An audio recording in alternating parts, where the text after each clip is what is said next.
ګرانو زده کوونکو سلامونه. خدای دې وکړه چې ټول جوړ روغ اوسئ او خپل درسونه هم لوستي وي، د وخت نه استفاده کړې وي. د ریاضي د تدریس چینل ته ښه راغلاست. هیله ده چې درس لایک کړئ او شریک هم کړئ د نورو ملګرو هم صنفانو سره. سبسکرایب هم مه هیروئ. حتما خپل چینل سبسکرایب کړئ چې درسونه منظم ووینئ. د تاسو نوی درس مضمون د اووم صنف ریاضی موضوع څه ده؟ موضوع د مختلفو علامه او هم علامتام و عددونو د ضرب عملیه او د کومې پاڼې نه د 83 نه تر 88 پاڼې پورې تاسو درس دی. ستاسو استاد سپوږمۍ وردک. دغه صفحه چې ګورئ، دغه صفحه د تاسو د نوي درس لومړی صفحه ده. عنوان یې وګورئ، د مختلفو علامه او عددونو ضرب، او په دایره کې وګورئ 3 ضرب منفي 4 کړي، یعنی 3 مثبت دي، علامه نه ده ورته لیکلې. 4 منفي یعنی مختلف علامه، دواړه علامې فرق کړي. نتیجه کې څو ورکړي؟ منفي 12، یعنی مثبت ضرب منفي څه کېږي؟ منفي 12 کېږي. او دلته د درس خلاصه لیکل شوې. مو زده کړل چې څه شی مو زده کړل؟ که چیرې دوه مثبت عددونه یو له بل سره ضرب شي، د ضرب د حاصل علامه مثبته کېږي. او که چیرې یو منفي عدد او یو مثبت عدد یو د بل سره ضرب شي، نتیجه یې منفي عدد کېږي. دغه خبرې دي چې مخکې د ضرب نه ما تاسو سره کار کړي وو او در زده کړي مې وو. اوس به راشو پوښتنو ته. د 83 صفحې پوښتنې چې په لومړي سر کې په لومړي سوال کې تاسو ته یو محور درکړی، ویلي دي چې تاسو څه شی پکې ګورئ، او 5-6 نورې پوښتنې دي چې زه به هر یوه د تاسو سره حل کړم او تاسو به وګورئ. کله چې یو مثبت عدد د مثبت سره ضربیږي او منفي عدد د منفي سره ضربیږي، نتیجه یې مثبت عدد ورکوي، یعنی هم علامه زه عددونه نتیجه یې مثبت او مختلف علامه، یعنی مثبت د منفي سره چې ضرب شي یا منفي د مثبت سره چې ضرب شي، نتیجه یې منفي عدد کېږي.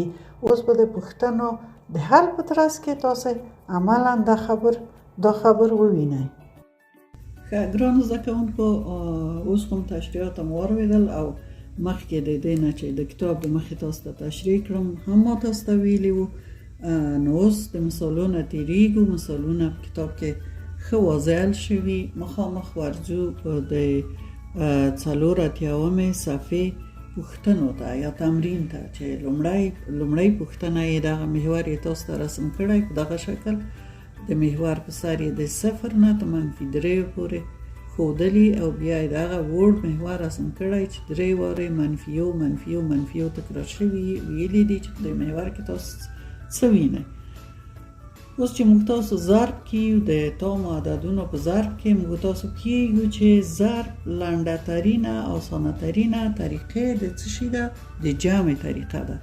یعنی که موږ وغواړو یو عدد 3 ځله تکرار جمع کړو، مثلا 2 بیا 3 واره 2 جمع کړو، تاسو پیږئ چې 2 جمع 2 4 کیږي. بیا چې 2 ورسره واچوو 6 کیږي. نو لاندې څه رقم لیکو؟ 2 ضرب 3، یعنی 3 واره 2 تکرار شوي. 3 په 2 کې څو کیږي؟ 6 کیږي. نو اوس دلته هم 3 ځلې منفي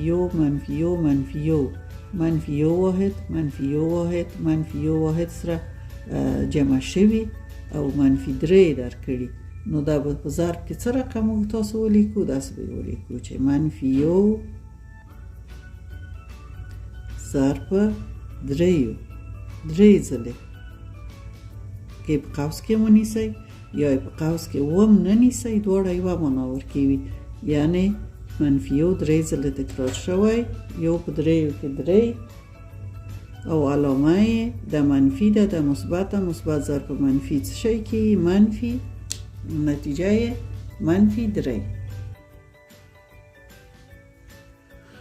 اوس راځو دوام سوال ته، دوامې پوښتنې ته، چې تاسو ته ویلي چې د -15 او -15 تام عددونو سره تاسو 2 ضرب کړئ او مقایسه یې کړئ، نتیجه یې مقایسه کړئ.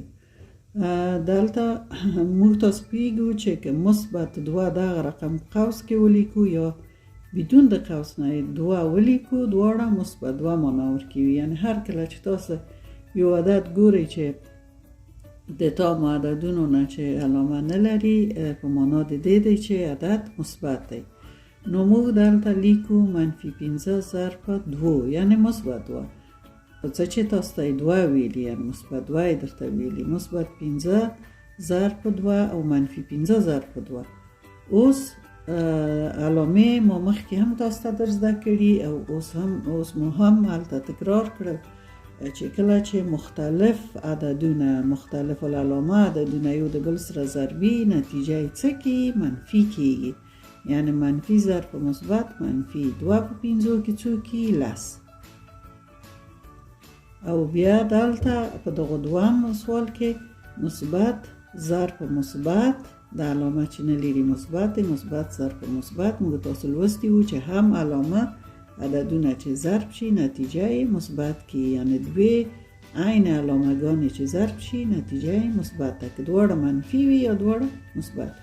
2 په 5 کې څو کی 2 په 5 کې 10 کی. اوس یې ویلې مقایسه یې کړئ.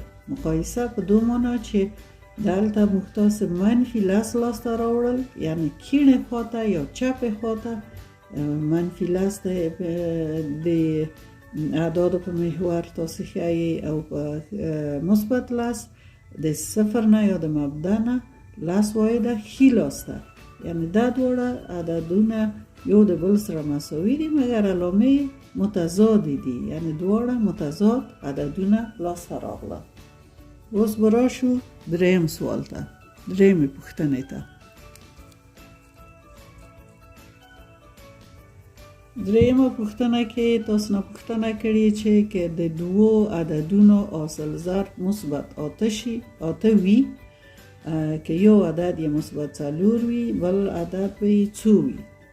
موږ تاسو اصل ضرب یې لرو مساوي په مثبت 8 یو عدد یې مثبت 4 موږ ته راکړی بل عدد یې خانه خالي دی پیدا کیو چې 2 به وي. اول خو په دې پوهیږو چې حتما علامه به مثبت وي په څه چې د مثبت ضرب مثبت کې منفي. که موږ دلته علامه منفي ونیسو بیا نتیجه منفي عدد راکوي. اوس نتیجه مثبت عدد راکړی نو علامه مثبت. اوس د 4 سره څو ضرب شي چې 8 شي تاسو پیږئ. آفرین حتما پیږئ. 2 ضرب شي 2 ضرب 4 کې څو کې 8 کې. او د څلورمه پوښتنه یې هم همداشان سوال در ځنې پوښتنه کړې چې که حاصل ضرب د دوو عددونو منفي 8 وي که یو عدد منفي 4 وي بل عدد به 2 وي. دا ځلې نو نتیجه منفي ده. دا علامه د 4 چې منفي ده دلته باید حتما موږ تاسو څو ونیسو مثبت ونیسو چې منفي ضرب په مثبت څو شي منفي شي. نو د 4 سره څو ضرب شي چې 8 درکړي لکه د مخکې داسې 2 ضرب 4 منفي 2. اوس که تاسو مقایسه هم کړئ یو یې مثبت 8 بل یې منفي 8 یعنی عین عددونه دي په مختلفو علامو چې موږ تاسو ته د درېیم سوال او د څلورم سوال لاسته راغله. براشو پنځمې پوښتنې ته چې پنځمه پوښتنه کې تاسو نه څه غوښتي. په پنځم سوال کې څو جزء تاسو ته درکړي ویلي دي چې دا عددونه ضرب کړئ. ما 4 جزء مختلف درته خوښ کړل درته ضرب اوم یې نور جزونه بیا تاسو په خپل حل کړئ. دلته دی منفي 15 ضرب 3 بیا هم 3 علامه نه لري یعنی مثبت دی. مثبت ضرب منفي څو کې کوم علامه کې منفي کې 3 په 5 کې 15.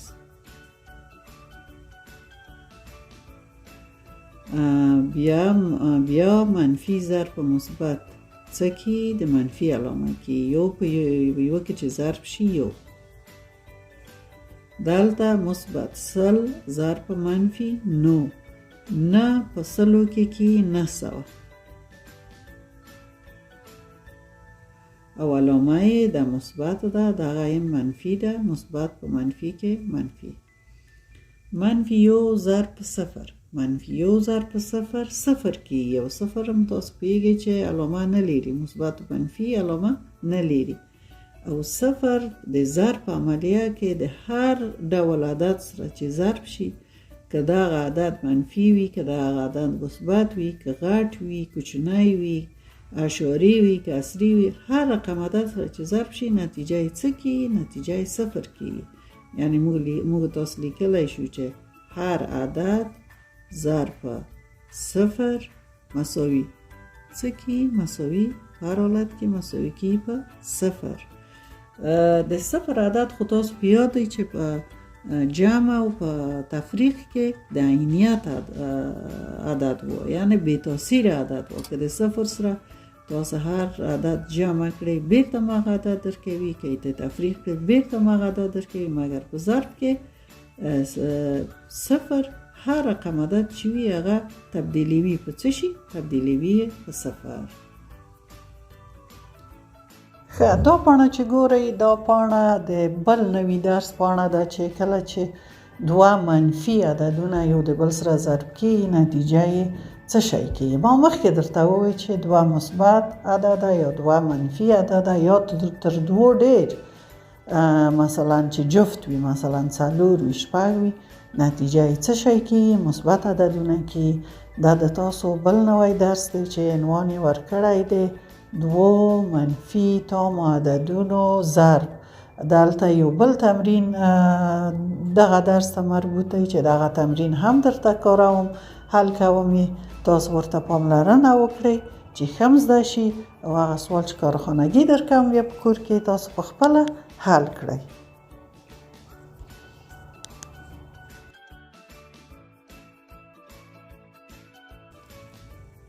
ښه، تاسو خو د هم علامه د ضرب تشریح واورېده چې تاسو ته څه شی ویلي وو. په دریو برخو کې خبر درته خلاصه کړې وه. نو خبر دا رقم وه چې که موږ دوه هم علامه عددونه یو د بل سره ضرب کړو نتیجه یې مثبت، او که دوه مختلف علامه عددونه ضرب کړو نتیجه یې منفي ده. اوس به راشو د شپږ اتیاومې صفحې پوښتنو ته. لومړی پوښتنه یې څو جزء لري؟ زه د ټولو اجزاو نه ما تاسو ته 4 جزء خوښ کړي، د 4 جزء یې زه درته حل کوم انشاءالله چې تاسو ټول ستونزې به حل شي او د یاده به مو نه وځي. منفي 1 ضرب په منفي 1، منفي 1 ضرب په منفي 1. موږ تاسو مخکې مو وویل چې دوی علامې چې یو شان وي کله چې یو د بل سره ضرب شي نتیجه یې څه شی ده؟ نتیجه یې مثبت ده. پس د دې به اعداد ضرب په 1 ضرب په 1 1 ضرب په 1 کیږي، 1 مثبت 1. منفي 2 ضرب په مثبت 5. دلته مختلفې شوې علامې، مختلفې چې شوې مثبت ضرب په منفي نتیجه یې څه شی ده؟ منفي ده. 2 په 5 کې 10.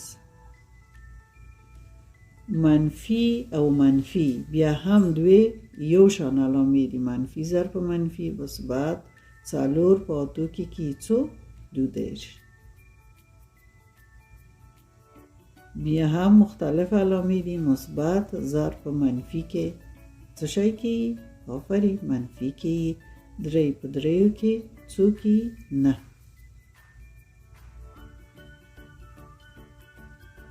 اوس به راشو دویمې پوښتنې ته.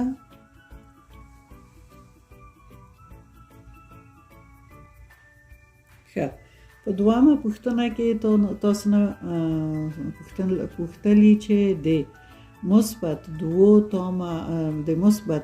تامه عدد تر منفي 6 عدد پورې په ترتیب په منفي 3 ضرب کړئ.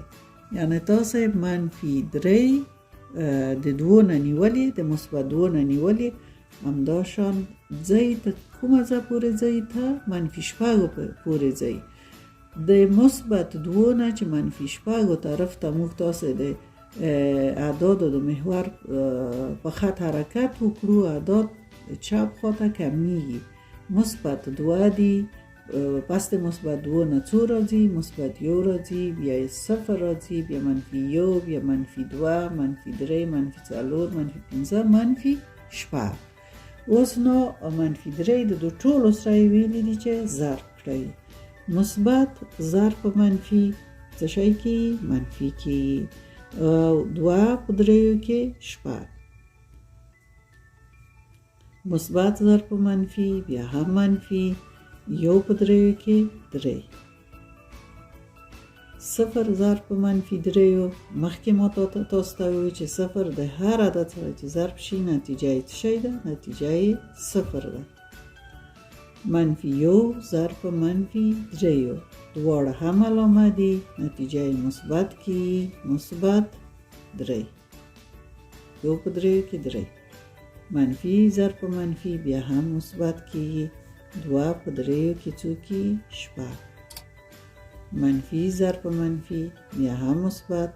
3 په 3 کې 9. منفي ضرب په منفي څو کېږي؟ کومه علامه کېږي؟ بیا هم مثبت. 3 په 4 کې 12. منفي ضرب په منفي بیا هم مثبت.